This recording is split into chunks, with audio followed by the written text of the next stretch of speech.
Hey guys, welcome to the Canada Puck Podcast, your weekly recap of what's going on in the world of sports, specifically hockey, and more specifically, in Canada? Yeah, maybe that made sense. I don't know, I think I kind of drifted off there. I'm your co-host, Mick, and sometimes I drift off. You can find me on Twitter at ProfitMick. And I'm joined every episode by my lovely and talented co-host. Whoop, my phone! Oh, damn it. Grant on Twitter at Fourth Line Sports. You really threw me for a loop with the phone. I looked like a stapler for a second. It's like, why the fuck does this guy have a stapler at his desk? Like, so anyways, I mean, you may have seen me shuffle, but to make this more realistic, like we should get like a ball that looks the same, and we could drop it, and it would be like an actual magic trick, and then you can just like sit there before and be like, "Oh." Yeah, that's the type of production value our listeners are due for. Yeah, I'm gonna have to have something. Because, like, you probably see my hand, so I'm going to have to have, like, a little pull string over off camera. Oh, man. We could take that any direction we want, too. Like, cartoon style. Maybe one day a typewriter falls on my head. I don't know. Good old Acme Anvil. Love those Acme Anvils. As a kid, did you work, did you just think that, like, Anvil was a really big industry based on the cartoons that you watched? Because I did. Like, I just assumed most of life was making anvils, delivering anvils, selling anvils. So it wasn't anvils particularly for me. It was Acme. I was like, Acme? These guys got their hands in everything. Yeah.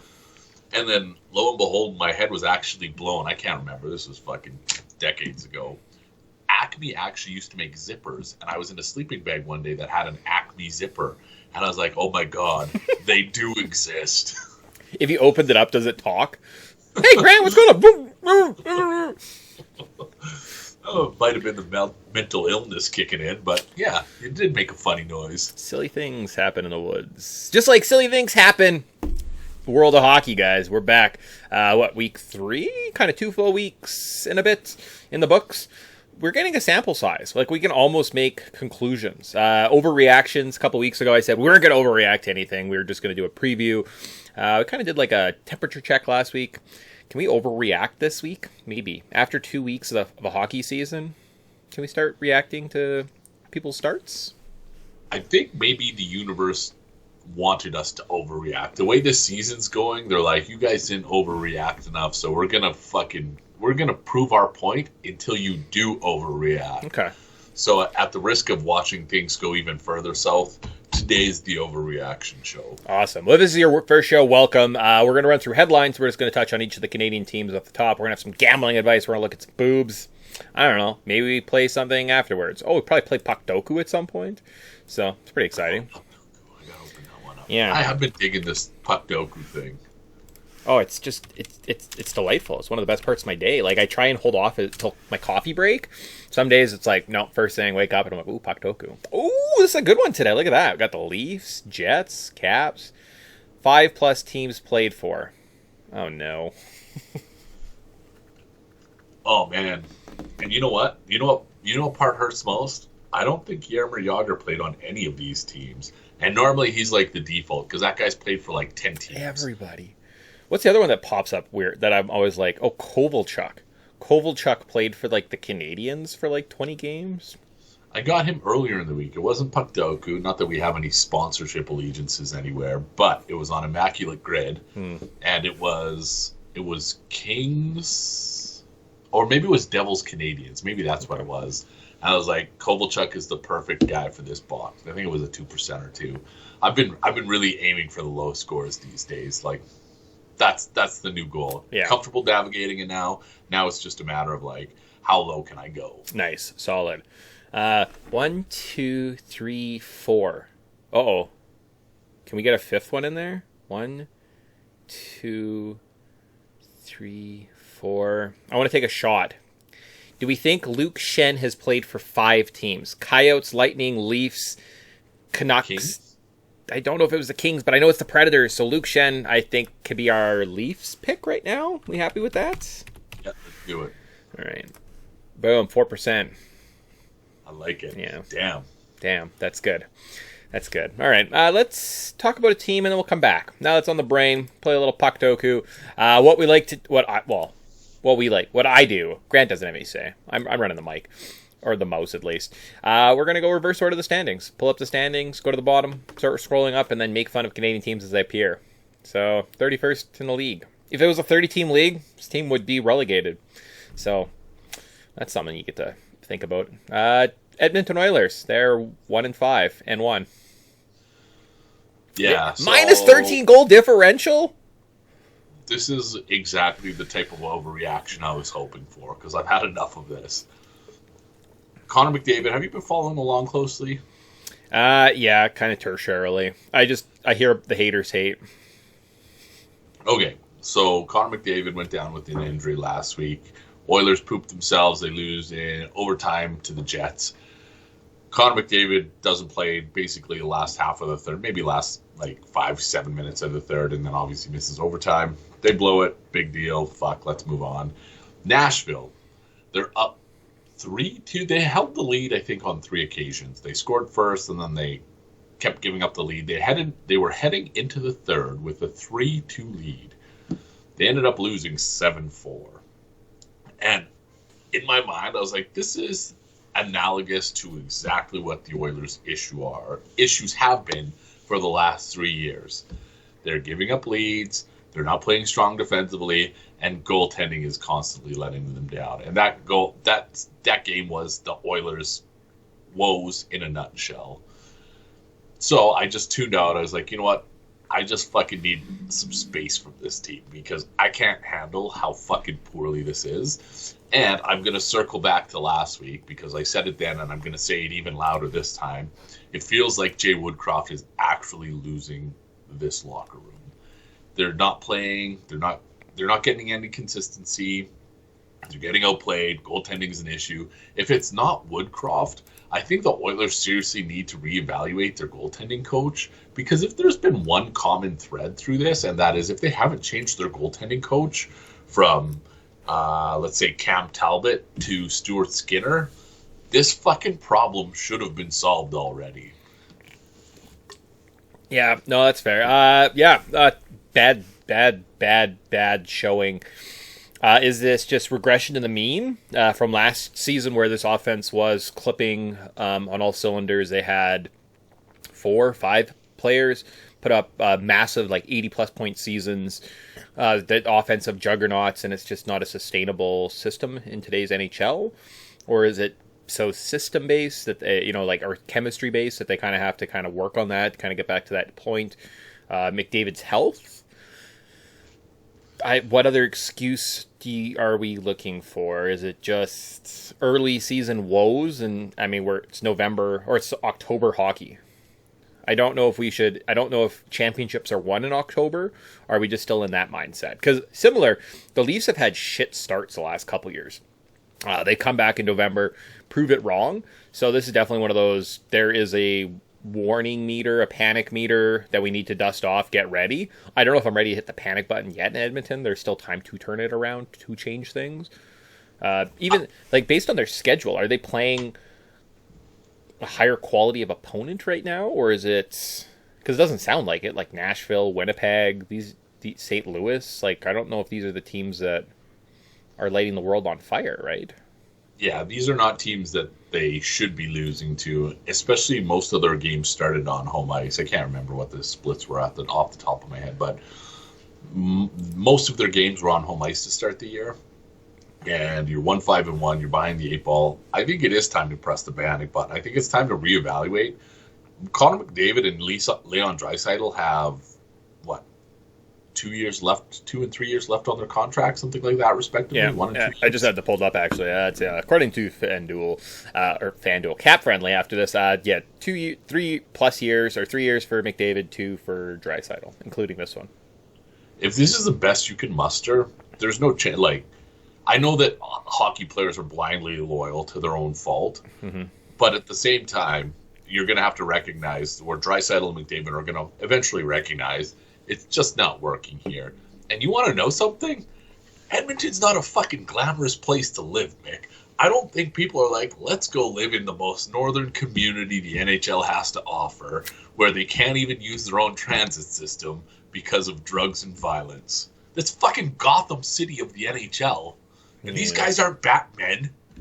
No, they're not. They're just regular men that play hockey really well, and we love them, and they're terrible. So, yeah, no, rough start. Not what you want, right? Can they turn things around? Of course, there's time. There's tons of room, right? Like no one remembers a 7-game sample size at the end of the season, but things aren't looking well, and the fact that after the Jack Campbell edition last year was supposed to fix their goaltending situation, and it just basically has magnified it, made it worse, and now they can't get away from it. And now you're stuck with this situation potentially for years.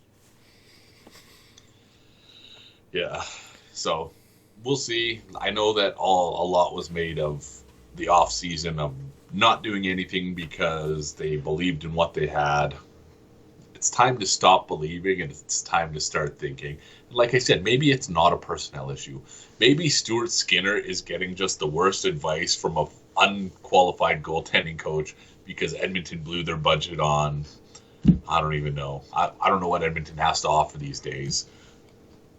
A mall. Whatever it is. $17 a beer. You should be able to afford at least a decent goaltending coach. Get shit fixed, Edmonton. This is, not good. Not a good look. Yeah, no, it's not what you want. It's just not what you want. All right, Edmonton. And you're the laughing stock of the province. Calgary Flames flying high, kicking ass. Oh, my. Oh, no, never mind. At 30th overall, 1 spot, 2 points ahead of the Edmonton Oilers with a game in hand. So, in fact, the Edmonton Oilers win Heritage Classic tomorrow, beat the Flames. Hey, they're tied. Cool. So, also shitty. The Calgary Flames, 2-5-1. Have you been paying attention to this team?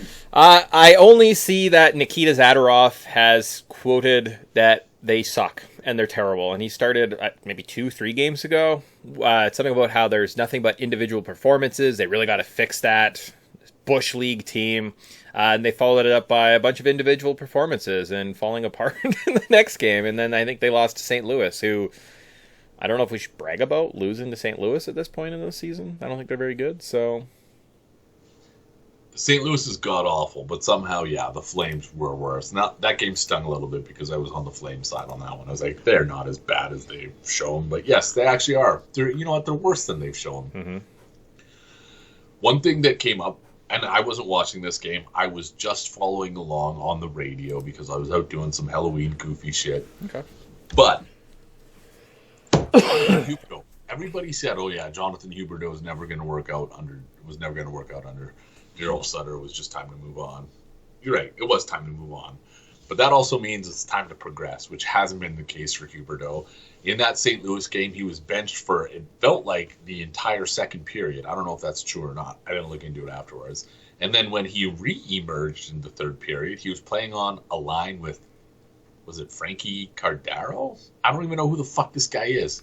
Anyways, Huberdeau is, again, probably the analogy that you want to point towards the Calgary Flames over the last couple seasons, where you're expecting something big and you continually are just dealt disappointment. And I think a big part of it has to do with Huberdeau's lack of production output, like effort, and in a Flames jersey. He was brought in to replace Gaudreau and Tkachuk, and he's playing more of like a Michael Stone role. So I don't know what the issue with the Flames is. Their metrics appear to be better than to support that they're better than they are, but they continue to just shoot themselves in the foot. So I really don't know what the solution is with them. Yeah, no, and it's one of those problems too. Like we're looking at, I've got Cap Friendly pulled up here as we're looking at this page. Tell me a player under 25 that is exciting. Okay, so we have Matthew Coronado. He's 20. Other than that, they're all players that were signed, and if they were drafted, they're older now, right? Like the Michael Backlunds, the Mangiapanis, 34, 27. Huberdeau is making $10.5 million. He's 30. There's 7 years left on that deal, guys. Like, Mackenzie Weegar at 29. That guy was supposed to be a game changer. Like, he hasn't really... It just doesn't look good. It's bleak. And we continue them to not see the Dustin Wolf experience, which really seems like they're dropping the ball. Now, they're early. They might still consider themselves playoff contenders at this point. Again, long season. I don't know if we're going to see things change around. Like, I don't know what does Huberdeau need to get going? Different partner, different player on the ice. Like, do they need to just load up the top line with, say, Lindholm, Kadri, and Huberdeau and just let those guys figure it out? Do they... I don't know. I don't know what the solution is either, like I was saying. But I think we shit on, for people who've been following along for years, we have shit on the Flames. And deservedly so. Some of their signings, Markstrom is a bad signing. Who else? Like, Huberdeau's not looking great. Kadri was a bad signing. You ink a guy to a 7-year or 8-year deal, whatever it was, when he's over 30. Mm-hmm. Bad signing. Not a good look. No. And we always thought that their window would be extended a little bit. We thought that they'd be able to compete a little bit, but that hasn't been the case last year. Obviously, doesn't appear to be the case this year. And these are like the autumn years of productive hockey for those guys who are in their early 30s. I'm not saying it's going to fall apart, but I don't think that it's going to get better for the Flames anytime soon. Like, this is going to be, I want to say, an extended period of disappointing hockey until they actually decide, all right, let's blow this shit up and start again. Yeah, it does seem bleak and just doesn't seem like I don't know what the answer is, right? Like, with this squad. I mean, I guess the answer is, the problem is they have a brand new GM who's coming in who doesn't want to look weak in trades, and like, really realistically, it'd be sell off this team, bring in a bunch of studs, right? Some former first round picks, some future first round picks, and go from there, right? Like, this city would probably eat that up and support this team through a rebuild. It's this like waffling that I think is starting to piss off fans, and that's where I'm hearing a lot of the discourse and displeasure is the fact that this team lacks direction at this point, and this team is definitely not a squad that's gonna, like, if they make the playoffs, what are they doing in the playoffs? I don't know, right? I don't know. Yeah, I don't think there's anything to look forward to for this team, to be honest. Like, we did talk about this team as a fringe playoff contender, and maybe they still are that they aren't showing this. Mm-hmm. But one thing that I was going to mention, I'm glad you brought it up.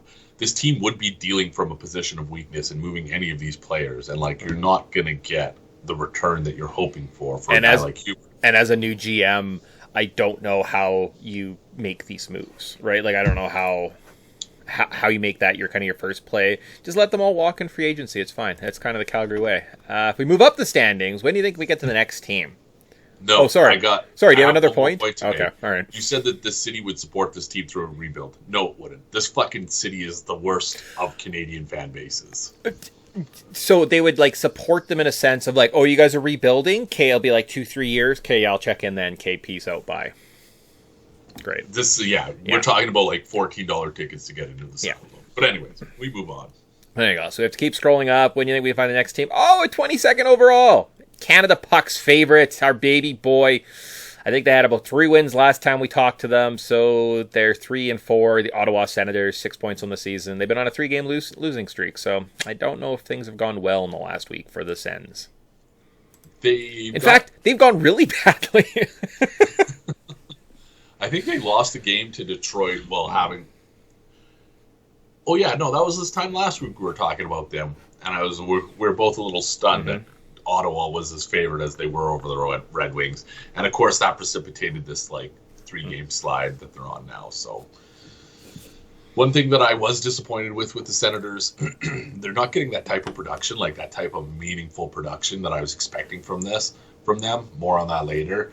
And it's obviously negatively impacting output, and consequently, they're not getting... Goaltending hasn't been a super strong point. It's looked good at times, but... it's just not a complete package right now. Not all the cylinders are firing at the same time. I can't believe that Jonas Korpisalo was not the answer for this team in net. Huh. Strange. Huh. Yeah. But then he does good at times. They hold... Yeah, he's probably... The Lightning to 2 goals, Caps to 1 goal. I don't know.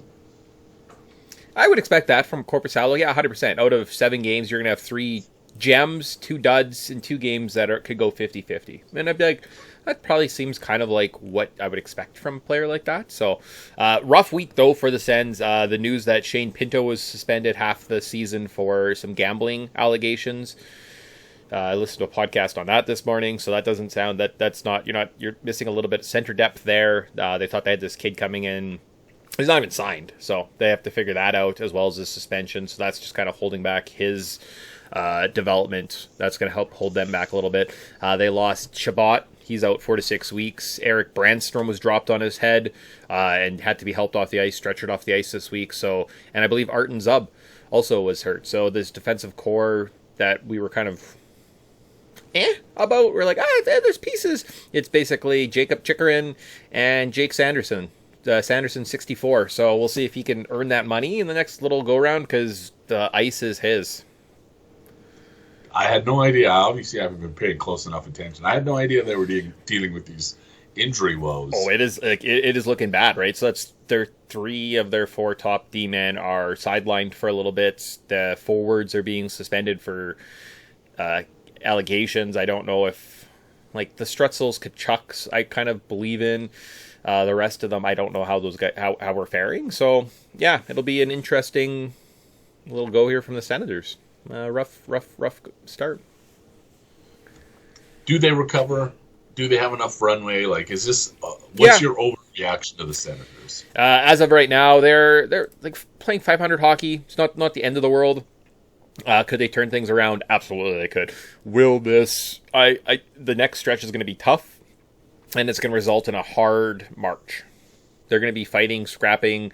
They're going to be playing a lot of meaningful games at the end of the season, which isn't a terrible thing, right? It's not a bad thing by any means, right? Getting in as an 8 seed in hockey, have some momentum, not horrible. So off to a rough start based on injuries. It's better than like your star players just disappearing, right? So the Senators and the Oilers, I do kind of give them a little bit of an easier pass right now because if you don't have McDavid on the ice and he's hurt, of course the Oilers are going to be worse. Like that goes without saying. It's like the healthy teams, like the Flames right now that I'm like, maybe everyone just sucks. But I think with the Senators, it is just an abundance of health issues. And we've seen this plague this franchise forever and a day. Have they not had an injured goalie, a starting goalie for the last, 2 decades? Have they not had players, randomly get their Achilles cut and miss seasons when they're going for MVP seasons as defensemen for this team, right? Like, it just seems like the medical situation in the Senators is just absolutely abysmal, and it's continuing. So new owners, new captains, new German centers, and same old Senators.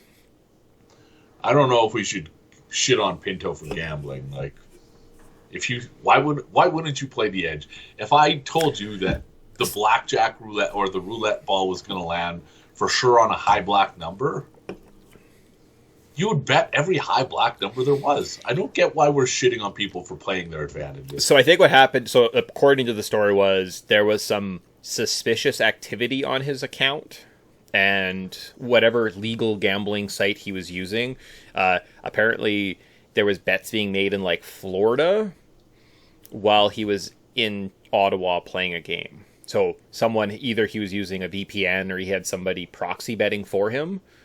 And that's unacceptable via the NHLPA. So he violated the CBA, and that's where the suspension came from. So it's not he was gambling; it's how he was gambling. Yeah.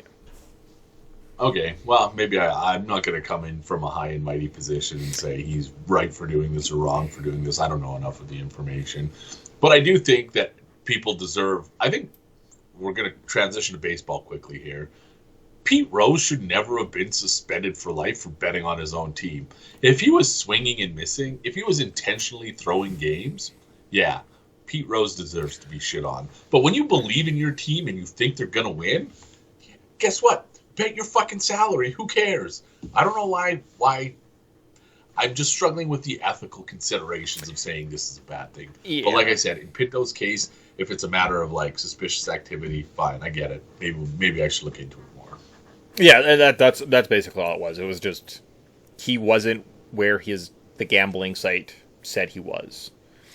And as a pro athlete, they Vegas knows who you are. Like, they know Shane Pinto's a hockey player. Like, when you say your profession and you say professional hockey player, like, they know that, and they put you off to the side. So any suspicious activity, they're flagging and sending to the league. And that's just how they're running with these arrangements, right? So just be smarter. Where do you think the ethical line ends? What if Shane Pinto put himself in a DraftKings lineup because he thought he was going to play well that night? Good or a bad thing? I think you just stay away from yourself. I think as a general rule and just ethics is you shouldn't include your team or involvement in. Just don't do it. Because I disagree vehemently. Because like there is such a fine line. Like you kind of set the board up and you give it a lot of potential energy, and like it can go wrong. And all it takes is like, well, now we'll bet against my team. Like, I don't know. I would say as a rule of thumb, stay away because the slippery slope and someone accidentally clicking the wrong team, it's happened. Have you not put a ticket in before and you're like, I got the wrong side? I've done it. Yeah, okay. Sure. I will concede that point. But if Shane Pinto is like, I'm feeling it today. I'm going to go cash 2 goals. I only have a $3,700 salary. Why wouldn't you put on... Like, yeah, it feels like you should be able to bet on yourself. And that could be different. Like, if that's what it was, then you're like, well, okay, it's kind of a wienery thing. And I mean, if you're going to lose some center on the Senators, Shane Pinto is the perfect guy to be suspended. He was not even signed. Like, he's already being he was being shitty about his contract anyway. So fuck Shane Pinto. What are you doing? Like, trying to hurt our baby Sens? What's going on? Let's go back to Puck Doku. I've got some answers here. So I'm thinking I like 5 teams played for. Journeyman, St. Louis Blue, baby, oh baby. Let's go with Doug Weight. That guy was everywhere. He played with them. Rangers, Oilers, Blues. He was also with the Penguins during one of their cup runs, and I'm pretty sure he was with San Jose. So Islanders? And Islanders. Oh yeah, at least. Boom, 1%. Okay, I think I can top this. Okay. So, let's pull the curtain back a little bit. Let's structure this. Mick and I went to University of Lethbridge. If you're going to steal our identities, we probably are here to talk about this. Chris Versteeg was from Lethbridge, and that fucking guy would show up at spring break or on long weekends and just be exactly what you would expect a dickish NHLer to be. And you know when you hate somebody so much that you follow them with fucking every step of the way, just rooting against them? I know for a fact Chris Versteeg played in LA, and I know for a fact he played for at least 5 teams. So I think that I'm going to hazard a guess he's below 1%. Chris Versteeg, 2007 to 2018, 0.4%. Damn. All right. I got another one for you. Leafs, Jets. Wait, the Jets are also the Thrashers. Well, you know what beautiful piece of cheese played for both those franchises? A little bit of Colby, baby. Woo! Armstrong cheese. Oh, damn. That's a good one. I'm also feeling 7%. How much? 7%. We're killing it. That's our highest. That's our highest person on the board right now. I'm worried this guy's going to top it because until some drug charges threw him for a loop, Mike Richards was a marquee player in the NHL. He went Philadelphia, Los Angeles, and then I think after the drug charges, he ended with the Washington Caps. So Mike Richards for the Kings cap square. Wow. Cocaine cowboy himself. All right. Mike Richards, 2005 to 2016. 10%. I was worried it was going to be that. I was worried it was going to be double digits. It probably could have been a little higher than that. All right, I have 2 guesses. They're both in the 30s, though, for St. Louis. So we could actually just clear off that St. Louis vertical right now, but they're 30%. You want to... Paul Stastny? Can you do better than Paul Stastny for Winnipeg, St. Louis? Leave that with me. Let's come back to it. And then St. Louis Capitals, I have TJ Oshie. Oh, that's a good one. Yeah. Those are going to be high ones. Let's think about it. Think about it. We're crushing it right now. We still have teams to talk about. Okay, all right. Let's keep rolling. Oh, there goes St. Louis. So we're pretty good. We're up into the 16s here before we see someone like that. Here we go. Winnipeg Jets. Speaking of the former Atlanta Thrashers franchise, 4-3. They won 3 games in a row, so they've actually been on a bit of a hot streak. We were a little bit on them last week, and they've had a pretty solid week. They're turning around. They're they're going. Oh, what's going on in Winnipeg? So tepid week, or sorry, our opinions of them were tepid. And you know what? Our opinions, even though they are on a winning streak, I feel like it was the right thing to right side of the coin to be on. They've attempted, listen to this, 3, 5, and 7 high danger chances. Typically, the average is like 9-ish. If you're double digits, you're doing all right. They've hit double digits in high danger chances just once over the last 6 games. And they've been outchanced more often than they've been creating chances. So they're giving up more than they're creating. I still don't think that this team is as good as they've shown this week, but they were terrible last year, and maybe this is a year where, like, it feels like this is like the Flames, the edge of their window. Connor Hellebuck's getting older. Mark Scheifele's getting older. You got Kyle Connor basically doing all the heavy lifting up front. And those skill players are what's keeping them going. But as we've seen in the past, it's not really a sustainable way of winning hockey. And that is getting outplayed every night and still finding ways to win games. They relied on Connor Hellebuck for years. But as we saw last year, even the year before, when he's not at his best, this team struggles. So I don't know what to expect from Winnipeg. It's entirely possible that they keep this unsustainable play going, but it's also going to come at the expense of later years' success.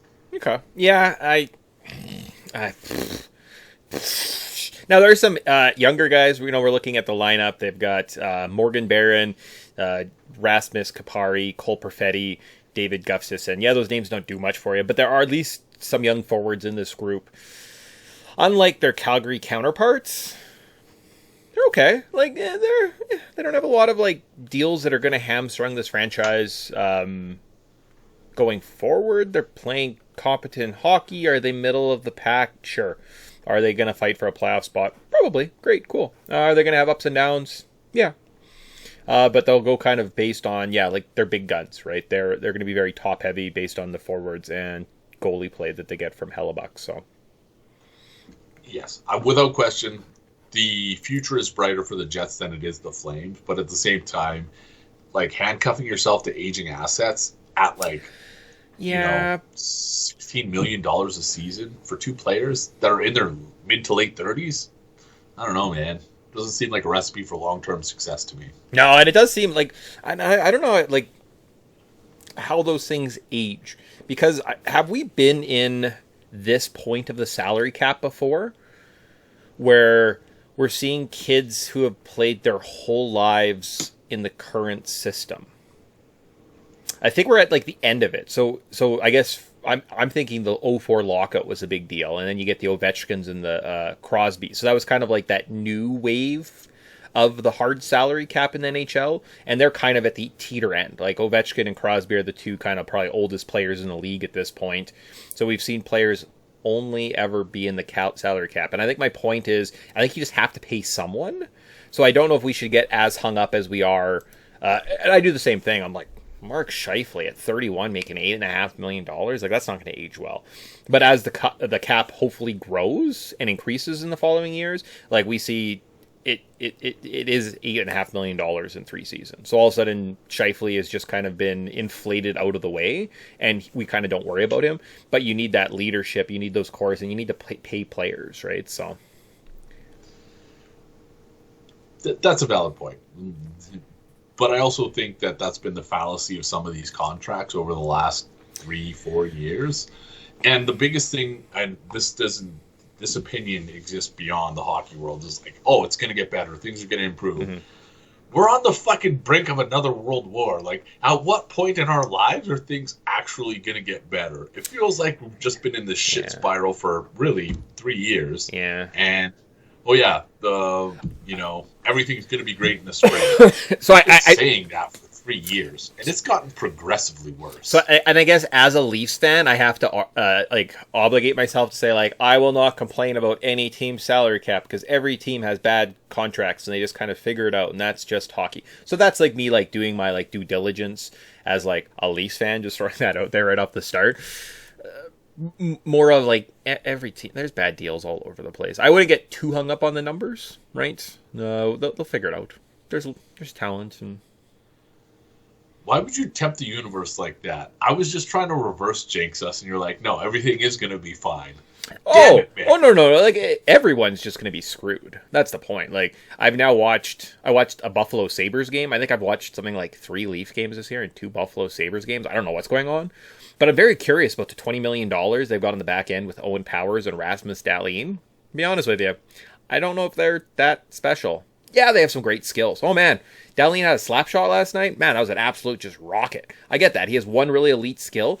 I don't know if that one elite skill should be worth $11 million, though, guys. Like, this would be a natural segue to Sanderson and the Senators, but we've already moved past them. So maybe there's a now. That's the thing. Like, just every contract is kind of terrible. But as a socialist, like, I'm for it. Let's pay our players. We'll figure it out later.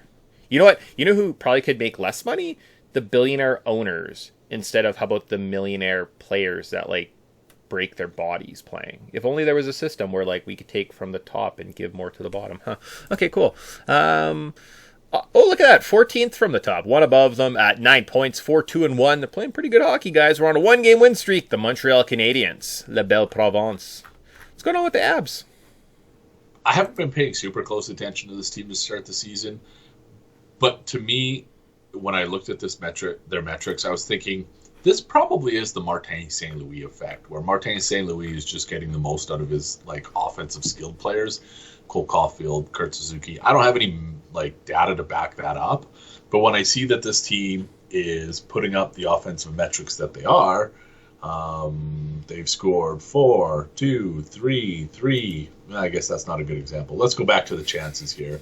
The last 3 games, 10, 7, 13, 15 high danger chances. They're putting up, like, an immense amount of opportunities or offensively.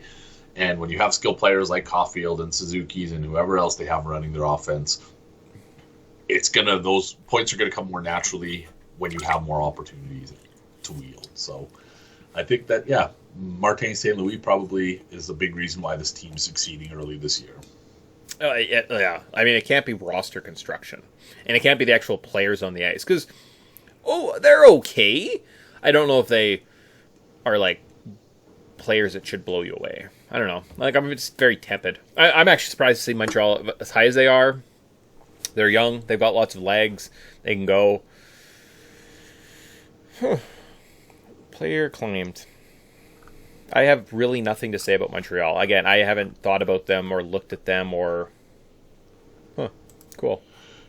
All I know is that they're in an interesting spot tonight, but again, more on that later. Okay. We can move. I haven't even looked at the gambling lines. Oh my gosh, I've been on a skid. Like, I don't know. Like, I've been, like, doing so terribly with my gambling picks that, like I had money on Phoenix to lose last night to the Kings. I was like, the Kings, after the Blackhawks beat the Vegas, I was like, man, there's definitely not another upset tonight. And Phoenix sucks. And at one point they were up, like, the Kings were up like 4-1, and I was like, what am I doing with my life? So Coyotes were up 4-1, and then the Kings came back to win 5-4. Really? Yeah. Oh, nice. I just gave up because I just assumed I was dead to rights. So, yeah, go me. See, I'm a great gambler. I had money on that game going to overtime. And then in the third period, like, I saw them chipping away. And, like, I'm not scared. When I make overtime bets, I am not scared of leads. I would rather there be a lead, because the probability of a game staying, like, 1-1 the entire game and going overtime is a lot less likely than a team playing up front, getting comfortable. Yeah. And then eventually. So anyways, when the Yotes jumped out front 4-1 in the first, I was like, okay, chip away, Kings. Chip. Tied it up in the third. I was like, perfect. And then they scored. It wasn't the waning moments, but it was late in the third for the win. And I was like, fuck. Huh. Maybe it was the waning moments. Hang on, let me double check this. Okay. I just remember being heartbroken at a certain point last night. Okay. While we're doing that, I think I have one. So we have to talk this through, though. I think his name... So there was a guy from the Capitals who was traded to the Leafs, and I remember being psyched about him, but he was terrible. But he was kind of like... What's his name? Like Donald Fuhr or something like that? It was like Fuhr. Does that ring a bell? He might have worked with, like, the Players Association or something. He was, like, the president of the Players Association. Donald Fehr? F-E-H-R? But I don't know if it was Donald, though. Like, is there, like, does he have a son or something? So there was an Eric Fehr, I believe. Is that who I'm thinking? It might be Eric Fehr I'm thinking of. But I had another one, because another So UPEI's finest, Joel Ward, definitely played with the Capitals, but I can't remember if he played with the Leafs or not. Okay, so now we're between Joel Ward and Eric Fair. Like, I'm pretty sure Eric Fair, because, like, I was playing NHL a lot back in the day, and that was one of those guys, and I was like, oh, Leafs got a new number 2 center. They weren't very good that year, so. All right, do Eric Fair then. I trust you. I trust that more than Joel Ward. Boom, 1%. Man. All right. Look at you serving things up. Okay, St. Louis we've got. So really we've done this. Now we've got to kind of brain it to... We can complete our puck doku. It's just what percentage can we hit? Did we figure out Jets Kings? Did we do that square? I mean, who do you want? There was just a big deal this summer, right? So we could kind of clean that up with... Like... Is there some... Can we go a little off-brand here? So that's where I'm at. Like, I'm comfortable with the 3 squares. Is there like a more uncommon than like Pierre-Luc Dubois? Now, Pierre-Luc Dubois has probably picked a lot. So if you just like go down the ladder one and say, what's his face? Any of those players that were moved, like Ian Iafolo, who the hell's picking that? Alex Iafolo? Yeah, sorry, Alex Iafolo. Right? Like, he's going to be so low on the list because he's like the 3rd player down in that chart. Plus, like, he's hurt, so maybe guys aren't thinking about him. Well, has he played for the Jets then? I haven't been following close enough. I think he got a game in. I think he got hurt like game 2 or something. All right, you want to just wrap this up for the sake of concluding this? Yeah, sure. Alex Iafolo, 10%. That's not bad. So that's our high guy right now. Him, Mike Richards, 10%. Ooh, we have a pretty nice puck doku going on here. We should make an account. We can share this. And then we're done. So we want to do St. Louis, Winnipeg. Stastny? Can we do better than Stastny? We're just doing a Stastny. He's going to be a 30%er, but it's worth just. We need to show. We need to win more than anything. Okay. Paul Stastny, and then final shot, TJ Oshie. Boop, boop. Ooh, a uniquest 101. All right. That's pretty good. That's pretty good. And those were the 2 obvious picks, Paul Stastny and TJ Oshie, so that's too bad. Can you go down the Kings Jets list? Yep. I want to know, there's got to be somebody obscure there that I just wasn't thinking of. So Pierre-Luc Dubois was a top. Ilya Kovalchuk, because again, technically they were the Thrashers. Velarde, Alafolo, Rasmus, Olli Jokinen. He's a good one too, actually. Olli Jokinen, like, you should look into his list and like get that in the brain. Trevor Lewis, Nate Thompson, that's.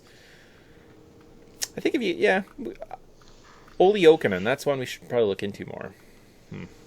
All right, I'm gonna investigate this. There's something tickling in my brain, and I couldn't get it right. Okay. It's not coming out. Maybe I'll think of it later. Because that's like definitely like an answer you could get versus the guy who was guessing Keaton Ellerby. I kind of feel like that guy probably looked something up before he answered. So, all right, and let's go up a little bit after a lackluster Montreal Canadiens segment because I just don't care. That's not the top team. Look at that, number 7 from the top, 10 points, 5-2. They're on a 3-game win streak on a road trip, no less. I go to the longest of the season too, so go with them. Toronto Maple Leafs. Yay, Toronto Maple Leafs. They look dead to rights last Saturday. I think Kucherov came in, scored twice, chased Samsonov from the net. Everyone was like, in Leafland was like, oh no, the sky is falling. What will it ever do? Luckily, Joseph Woll stepped in, stopped, posted a shutout the rest of the game. The Leafs came back, beat the Lightning in overtime, I believe. It was pretty exciting game. And then on the road trip, they beat Dallas 2 nights ago. They've got Nashville tonight. And who's the other team that they beat? Washington? Yeah, don't brag about beating Washington at this point. So Washington is definitely, the glory years are behind them. Mm-hmm. That's okay. These things happen. The one thing that, and again, I haven't been watching every game, haven't been paying super close attention. But when I have tuned in, Toronto isn't playing with the same assertiveness that I've come to expect from them. And the last 3 games, at least analytically, the last 3 games kind of exemplify that. They've given up 17, 10, and 14 high-danger chances against, getting out-chanced in every contest. When you're watching this game, do you have concerns about them getting outplayed and getting bailed out either by goaltending or key scoring? Or do you think that this is a team that was just putting their best road game forward? Oh, they're definitely a high risk, high reward kind of team, and that's just how they're built based on the nature of they have some back end deficiencies. They need outstanding, above average, like much above average goaltending, right? So Joseph Wolk stepping in and just being that he's big, he's technical, he's just kind of a calming presence. They need that on the back end just to stay in these contests. So I think that's kind of the nature of how this team is built. And luckily, the offense that we're seeing is propelling them forward, right? Max Domi's looking a little bit more comfortable. He's showing off some of his more elite skills like passing. Klingberg is kind of fitting in, and Bertuzzi's kind of doing his thing, right? So apparently he's actually dealing with an injury right now, which is why he's having kind of a slow start. But it's just, I think they're rolling with the magic up front. Actually, a beautiful... I mentioned him slightly last week. Matthew Nyes, 2 big plays this week. He had the two goals, at least the tying goal in the Tampa Bay last game, and then he had a play against Dallas the other night, where it was a bit of they were on a power play, and he saved the puck, made a pass, they set up a goal. All in all, yeah, he's looking pretty good. So I think it's just. Hopefully our offense is better than your offense. I think, and so again, players are a function of their system. I think the Leafs have an abundance of skilled players across their positions, like forwards, goaltenders, defense. Maybe defense is... anyways, they've got the skill players to offset some of these deficiencies. And what I'm seeing right now, at least from an analytics perspective, is like those players are doing what they're supposed to. Yeah. And so when you do get outplayed and you give up double-digit high-danger chances against, but you're still only allowing 1 goal, goaltending is coming up when it needs to. Defense are filling lanes when they need to. Like, things are just happening the way that they should be happening. And I think this is a good omen because if the team can win games while they're getting outplayed and then they get back into their comfort zone at home, or, they shake off the cobwebs because it hasn't been like a great start to the season for this team, and they get comfortable doing their normal things. The sky's the limit, and I don't want to toot any Maple Leafs fans' horns here because you guys do enough self-gratification. Mm-hmm. But I do like this team. I think that we're seeing this team succeed in spite of their metrics, and when everything starts to work in their favor, there's probably going to be no stopping this team. Yeah, and I mean, like the performance on the road during this road trip that I think is the longest of the season. I might be wrong. I thought it was 5 games, but it might it's. Oh yeah, because they had Florida before that. Yes, they're at the end of a 5-game road trip tonight in Nashville. Jake McCabe's out, so I don't know if anyone has a lot of money on Toronto, but superstar Jake McCabe's sitting on the bench with an injury, so that might cost him. Actually, that might be better because he's not that great. Where was I going with this? Road trip, they beat Dallas, who's a Stanley Cup contender in most people's eyes, right? At least one of the favorites early on in the season, so you go into their barn at the end of a long road trip during the week and kick their butts. That is a good sign of a good club, and I think that's what we're going to see, right? There'll be some... I'm kind of curious to see the first Boston Leafs matchup, because that kind of seems like that's the hill they need to get over, right? Really, the Leafs, it is what it is, but really it's can you beat Tampa, can you beat Boston, can you beat that third team that's coming out of your division, right? So, when it counts.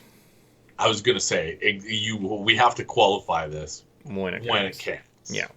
Well, that was Boston last year. Boston made Toronto look absolutely terrible. Every time they played, it'd be like, oh, Jake DeBrusk with a hat trick tonight. I'm like, Jake DeBrusk has 5 goals on the season. It's February. How does he have a hat trick tonight? What is happening? So, those ones don't matter so much. Again, it's those April games. Good things are coming the Leafs' ways, irrespective of matchups. This team, I think, has been built to succeed in really regular season. We'll talk about this every week for the next, 20, 30 weeks? Something like that. And then it's going to be panic mode in April, and can this team do what they're supposed to in April? Yeah, they're playing well, and they're healthy. This is what it's going to look like, right? That's kind of the results you're going to kind of expect, and hopefully you haven't been emotionally hedging and riding this team and losing a bunch of money. So, I gave up after, last week. I was like, I don't really care day to day. Speaking of the number 5 team from the top, though, these guys are killing it here. Look at this. Little Vancouver Canucks, 5-2. I know they beat up St. Louis last night. They got a couple against Edmonton early on in the season, so that's like 3 wins. All right. Vancouver. What's going on in Vancouver? I hate that we have to talk about this team last. God, this fucking rubs me the wrong way. The goddamn Vancouver Canucks. Do you have any thoughts on Vancouver and what's going right, what's going wrong? I don't. I haven't looked into it. I don't know. I've heard good things, sort of, kind of. Everyone in the organization seems like they're on the right page, right? Like Elias Pettersson is in-house. He's working. He's doing his things. Sounds like he kind of wants to be there. They're moving in the right directions. They're getting good plays out of Thatcher Demko, who, again, lots of people were throwing around as a Vezina winner. So like they have the players, and I think everyone's just kind of playing. Well, again, it's October. Very easy to play meaningless hockey in October, right? Not that much pressure. Maybe you have a favorable schedule, right? Everyone's healthy. Let's look at this team in December, right? And if they're still in the top 10, top half of the league, oh boy, but like I don't know, it's like I almost want to like underreact to this performance. I'm like, yeah, that's the best way of staging this. Let's underreact to this performance because you have brought up some of the valid concerns that I had. One thing that I don't want to discount is this team has played a lot on the road to start the season. But when we factor in the quality of the opponent, and you could say, oh, they beat the Oilers twice to start this season, we've seen what the Oilers are early this season, and it is not a good team. Mm-hmm. And then you beat up the Preds, and then you beat up St. Louis, and I think it's overshadowing. Wins are overshadowing the quality of opponent, and when you factor in their lackluster metrics, I don't know. Again, like I said, with the Jets, and I think I even mentioned this a couple weeks ago. Maybe it was with Vancouver. Anyways, Vancouver's metrics have been shit for years. Like they have been underperforming for literal years, where they're just not reaching the potential that they have. And inevitably these stats always correct themselves. They always balance out, and now we're seeing a team that's more consistently getting outplayed, but Vancouver's still walking away with the win more frequently. So I don't know if this is just a balancing act. I don't know if it's a coaching change. I don't think Vancouver deserves as much credit as they're getting to start the season, just for the reasons that we've outlined. And yeah, let's revisit this in December and let's see how this team's actually performing. Yeah, it's early. Yeah, like, let's look at the other top. Here's the top. Vegas, yeah, we expect them to be better. The Bruins. Now, the Bruins have had a really easy schedule, too. Like, it's like Anaheim, San Jose, St. Louis. Like, they haven't played anyone actually quality. So, yeah, they're 6-0-1. Let's talk in December, Bruins. Let's see how you're working there. Colorado, Detroit, Rangers, Leafs, Tampa Bay, Carolina, Stars. That's our top 10. I would think most of those teams probably belong to be in the top 10 most of the season. We'll see where Vancouver and Detroit kind of settle. Outliers. We'll call them outliers. Maybe I'm wrong. Maybe the universe will make me eat my words in a couple weeks, a couple months, and maybe in June when these teams are playing each other in the Stanley Cup final. Who knows? But for now, I'm comfortable saying these teams probably don't belong in the top 10. Yeah, that's fair. Cool. Awesome. So that's it. That's our recap. You now kind of know what's going on end of October with hockey. Good times. Halloween weekend, so it might be scary. Ooh, so scary. With that, though, we talk a lot. Remember when headlines used to take 20 minutes? Yeah, we couldn't find words to articulate for the Vancouver Canucks. Probably didn't say much about the Canadians or Senators. Maybe Canadians. I guess I literally had something to say about every-ish team minus Montreal, where I was like, oh yeah, I got nothing. So that will definitely, my disinterest in other teams will definitely start coming in longer, and then headlines will start being 10 minutes. So don't worry, guys, we got this. Next thing we got to do though is we got to do some betting advice. So it's our last Saturday show. I was mentioning before. By the time we get this posted in the afternoon, really we're giving people a 4-hour window to listen to us, I guess, for this. So you could listen to our opinions, but our gambling advice, kind of useless. So when we come back in a couple weeks, we might be on a different day.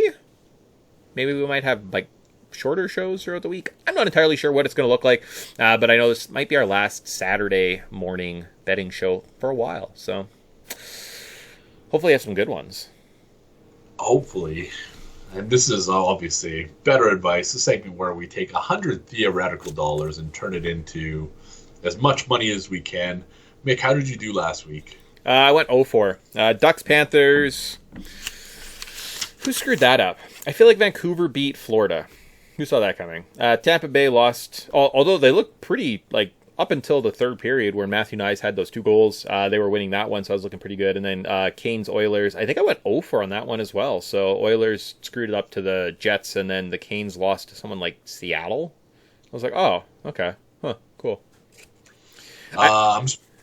Yeah, I didn't have the best week either. I'm struggling to remember what my third pick was, but what I had, or the plays offered, was Washington, Montreal over. That game was 3-2 in overtime.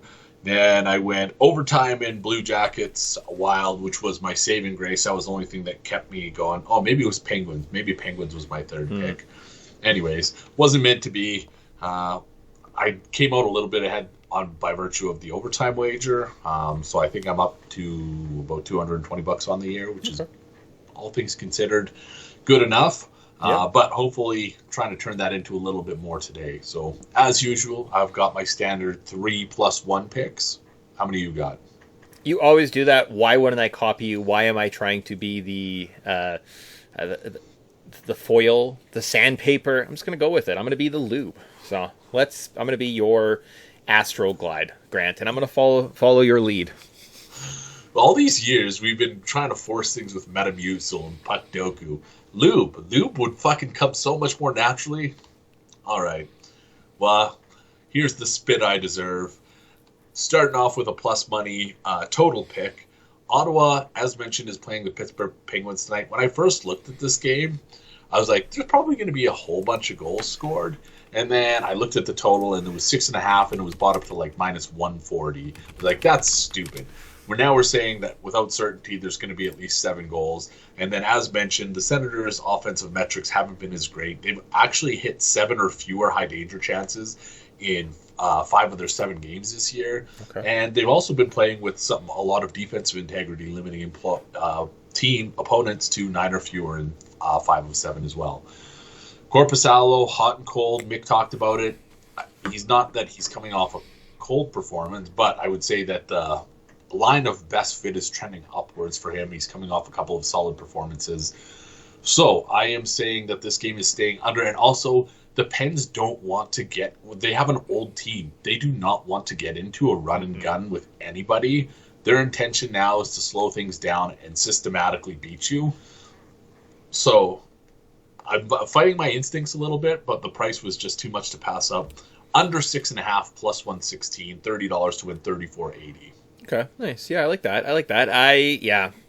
The Pens are like more like they're trying to get home to watch Matlock. Like they're not so concerned about like getting out there and like working hard, guys. Like this is a route the clock situation for some of those guys. For myself, I'm gonna do emotional hedge, but I do have some backing with this one. Nashville, we have a bit of a revenge game. We have O'Reilly, Luke Shen on the other side of the ice. We're seeing I think Samsonov might be in net. He hasn't had the greatest start. Joseph Wall, I think we're going to see a goalie controversy, which is probably the talking point for the next couple weeks. There we go. There. I'm not here for the next 2 weeks. Joseph Wall or Ilya Samsonov? What are the Leafs to do? There, that's all you need to know about the Leafs for the next 2 weeks. So I think we might be seeing something like that, as well as we're at the end of a 5-game road trip. We're like, are we going to go be perfect on our longest road trip of the year? I don't know. I don't hate Nashville plus 114. I wish they were bigger. Actually, I'm kind of surprised that they're not bigger favorites. Obviously, maybe the line Vegas knows something, but I like Vegas plus money underdog $30. Cool. I like it. I was thinking the same thing with the Toronto Maple Leafs today. It's like end of a road trip. Saturday Nashville, night. Yeah, they love fucking up Saturday nights too. So I'm like, yeah, it's all right, good. And so I had a similar thought when it came to Montreal. Montreal's been playing really good hockey at home. They're at the Jets. So anyways, I was looking at both underdogs in that game. Naturally, Hockey Night in Canada, my mind pivoted towards, okay, well, maybe these games go to a shootout. And then I unearthed I would say, a more common trend that I'm seeing with the Montreal Canadiens, and that is they've already gone to overtime in 3 of their first 7 or 8 games, whatever it is this season. They're coming off an overtime game against the Blue Jackets. They were in an overtime game last Saturday against the Capitals, as mentioned. So I'm thinking that this is probably a good spot where, and they're taking on a Winnipeg Jets team that you're going to have a hard time solving Connor Hellebuyck. Where I landed with this game, I think it's going to overtime. Winnipeg at Montreal, plus 360 that it goes to overtime or a shootout, $30 to win 108. Woo, staying on that same game. Give me some underdog Maple Leaf love. Maple Leaf. I can't even think of it. I can't even say the Montreal Canadiens. Oh my goodness. I'm going to take Montreal. I like plus 130. Coin toss? They're at home Saturday night. Usually I feel like the French people are very happy on Saturday night. So that's what I'm going to go. Montreal just seems like they kind of step up, whereas like the Leafs usually seem like they slip and fall down and embarrass themselves. So I'm going to take that. I'm going to take that shine. Take a little bit of plus money on the home dog. So let's go with Montreal with my second pick, $30. You're making me regret this now. I should have just went Montreal plus 130. You're right. Everybody's going to get riled up and go to Club Super Sex or Chez Perret afterwards. And no, you know what? I'm sticking with overtime. We'll see. Hopefully. I like the overtime play. In fact, I was doing this kind of just last minute, maybe as we were talking this morning. And I was like, I should go back in and dive in and say, like, what is overtime? Because I like overtime in this game, too. So, like, I'm not going to knock that play. What's your third pick? Lastly, this one I like the Kings at home today. And depending on where you shop, you can get these guys at a slightly underdog price. I've seen it anywhere from plus 102 to, I think it was minus 106-ish. So anyways, on the underdog side of the price, but at FanDuel Sportsbook, they are minus 115. This line opened with Vegas slightly ahead, and I not that I'm following steam because I think it's the right thing to do, but the Kings are the superior team, at least analytically. Vegas has outplayed some of their metrics. Also not the most daunting schedule to open the year. Both teams are coming in on the second night of a back-to-back. Vegas off of a overtime loss to the Blackhawks. Kings off of a comeback win over the Coyotes. So to sum this up, the Kings have the best expected goals for rating in the entire NHL. The Knights rank 17th. So I think one of these teams is, these teams are both going to enter correction phases, and that is we're going to see LA start to compile more wins and the Vegas Knights start to compile more losses. I'm betting it all kind of comes together tonight. $30 at minus 115 to win 26.09. If you parlay all 3 picks, I've got $10 left. It will pay 175.76. All right, yeah, that makes sense. I guess you have the overtime. I was like, yours is higher than mine. Yeah, that makes sense. I like that. I mean, and just even think psychologically, the Kings are going to be stoked, right? Like, they're playing in, like, a makeshift arena in some tent in some dirty parking lot next to a bunch of crackheads in some Phoenix arena, and they're like, oh my god, you head to the Staples Center, they have like showers, running water. I don't think there's like dissonance running like rampant throughout the arena. Like, it's pretty exciting stuff versus like Vegas. You're coming from this brand new nice arena, downtown Vegas, you're feeling like $1 million, and then it's like crappy Staples Center, and you're like, oh, come on. It's just like, so like I think mentally, like you're playing the psychological game. I like it. I also like picking on the teams at the top of the schedule with bad schedules. Like I mentioned, the Boston Bruins. Oh man, can anyone stop the Bruins? They had an historic season last year. They lose one of the best players to ever lace up Patrice Bergeron this offseason. What happens? They just keep winning, baby. Yeah, well, guess what? Everyone and their mom beats up on the San Jose Sharks nowadays. They're absolutely terrible. They don't even have hockey players in San Jose at this point. Like, it's bad. So I'm going to take Detroit. I like plus 60. I think Detroit's playing pretty good hockey, and they've actually had a tough schedule, and they've played tough opponents. And this might be one of the better early season struggles for the Bruins. So I think I'm going to take advantage of that. Let's take advantage of their inflated schedule or record based on strength of schedule. Get Detroit. I'm going to take $30 on that, and then just like Grant, I'm going to parlay all that together. $10 to win 124. So that's Nashville, Detroit, and Montreal, all $30 a piece, and then parlayed together at the end. Funny story, true story. My friend's mom actually did go to Northern California and beat up the Sharks. So Mick's not lying. That's No. all true. You're getting me all fucking riled up with that last bit too. I agree. And the other thing I don't know, I'm going to look into this after we hang up. Maybe I could just do it quickly now, but I'm not going to. I'm more of a fly by the seats kind of guy. Fly by the seat of my pants kind of guy. Boston's also coming back after a Western Conference road swing, and I feel like, I don't know if they've already played at home, but it feels like that is like the classic letdown spot where it's like east to west and then immediately back east, and then your body just fucking shuts down. So again, I don't know if that's the case, but me speculating. Also, original six matchup, it was kind of starting to tickle my shootout thing, so maybe I'll throw it on a shootout ticket. Yeah, that's not bad. Yeah, I don't think it's gonna be a blowout. So like, if you wanted to do like an alternate puck line and like a plus 1.5 goals for Detroit or something like that. Yeah, we'll see where we land. I'm going to look into that one, but yeah, Sweet. Definitely value that perspective. Awesome, solid. So like I mentioned off the top, I think we're not back next week or the following week, but after that you might hear us again. So we're taking a little bit of a break here. That's my bad. But, we have one thing to do, and then we'll say goodbye. I don't know why I started ending the show. Grant, Babe of the Week, and then we'll get out of here? Of course, the Canada Puck Podcast would not be the Canada Puck Podcast without our Babe of the Week. It kind of makes me happy. So on Instagram, I've got a list of people that we're going to be cycling through. Not the least of which is Heather Muir, who is apparently a Scottish hockey babe, and I'm going to have to just... Heather Shenanigans is her tag, and exactly what you expect it to be. Heather, Heather, Shenanigans, SHENANIGANS. She considers herself an athlete, and I would tend to agree. This lady fucking puts it on the ice. She takes it off the ice, and I am here for literally every second of this. Heather Muir, Heather Shenanigans, you are our Babe of the Week. Schwing. I regret everything negative I said about the San Jose Sharks and their organization. They are a fine organization, and we should all be proud that they're in our league. So when I uncovered this Babe of the Week, I was like, this is exactly Mick's speed.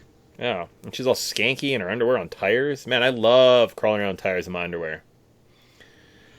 Yeah, and you know what? It gets better the further you go down. Whatever you want to uncover, Heather's here for it. She's got whatever you want to uncover, she's got it uncovered for you. Oh boy. All right. Well done. Yes. Well done. We'll get the shenanigans later, Heather. Heather, you are an absolute Babe of the Week. Schwing. All right. So that wraps up our show for this week. Thanks for sticking with us, joining us. Hopefully you can get in our little tiny window. Maybe take some advice, or just listen to our takes on hockey. Maybe that's all. Maybe you're just here for the first 45 minutes of the show, and you're like, gambling? I don't gamble. It's against the Bible says don't gamble. Oh, okay. Shane Pinto and the NHLPA say don't gamble. There you go. So public PSA. Oh, wonder if Shane Pinto would come do some PSAs for us. Maybe that's the type of internet credibility we need to grow our brand. Well, I heard lots of things that lots of podcasts I listen to that talk gambling. They do have disclaimers about if you need help with your gambling addiction. So. Shane, just saying, you have nothing else going on. And I'll pay you more than the Ottawa Senators are right now. You want to be stuck in a contract negotiation? We'll pay you anything you want, really. Do you like mints? I have lots of mints. I give a mean foot rub. Shane Pinto, you'll have fresh breath and well-rested feet for whenever this suspension ends. Ooh, baby! All right, so with that, we're going to get out of here for a little bit. We'll be back, probably new time, new day. New format. I don't like changing things, so it'll probably just be the same show. Yeah. Cool. All right. Sweet. So with that, see you guys in a couple weeks when we're back, and we'll get into it. So until then, party on, Grant. Party on, Mick. We'll see everybody next week.